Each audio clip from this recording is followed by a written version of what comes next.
อ้รถแมคโครล้างอย่างนี้เลยเหรอครับรถน้ำมันก็ลงไปเล่นในทะเลด้วยเหรอนี่รถเทรลเลอร์เนี่ยล้างก่อนเร็วเนี่ยรถดำเนี่ยยังไม่ได้ล้างเลยเนี่ยโอ้มีแต่ทรายเนี่ยไหนอีกรถแก๊สเอ้ยโชว์ตูดเพื่อนๆได้ยังไงเราอายเขา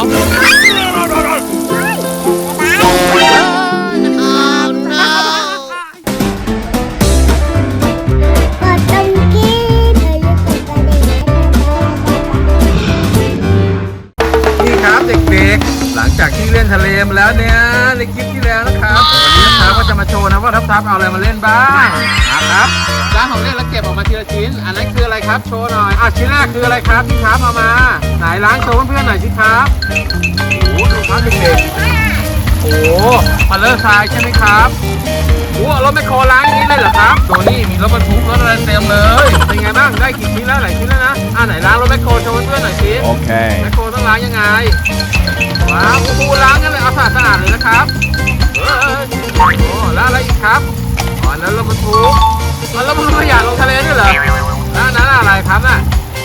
รถดับเพลิงโอ้ยนั่นเป็นกองทรายนะครับล้างสะอาดเลยนะครับรถน้ำมันก็ลงไปเล่นในทะเลด้วยเหรอล้างรถบรรทุกยางรถดำเนี่ยมีก็ล้างเหรอครับอะไรต้องเป็นคนล้างเพราะครับเป็นคนเล่นนี่รถเทรลเลอร์เนี่ยล้างก่อนเร็วอะไรนะฝัก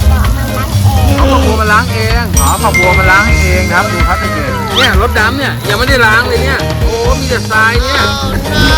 วิ่งลุยเลยแล้วกันเอาครับวันนี้จะเอารถดำไปล้างแล้วนะสะอาดเก็บเลยนะอันนั้นเป็นรถอะไรรถซิ่งมาก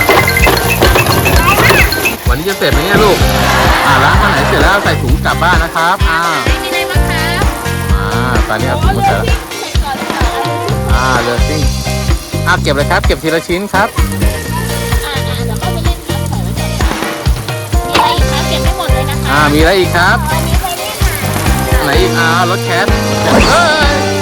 รถน้ำรถน้ำมาเก็บครับเก็บครับอันนั้นคืออะไรครับพี่หอยเก็บพี่หอยเร็ว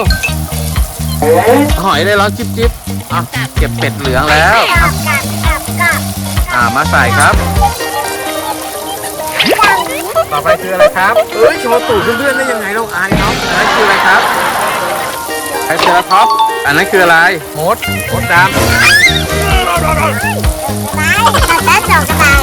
ตกใจเหรอมดตกใจไหนมดดำเหรอครับตกใจเลยเหรอครับเด็กๆอันนี้ก็เป็นของนะของปลอมนะครับของจริงอย่าไปจับนะเด็กๆอันตรายโอเคอันนี้ครับมันอันตรายเก็บแล้วนะของจริงอย่าไปจับนะเด็กๆรู้ไหมเก็บครับเสร็จแล้วเหรอนี่นะ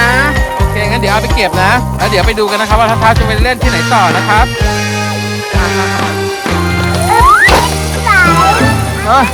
ลาเพื่อนๆก่อนบ๊ายบายไปแล้วครับลงน้ำไปแล้วหลังจากที่เก็บของเล่นเสร็จแล้วนะครับ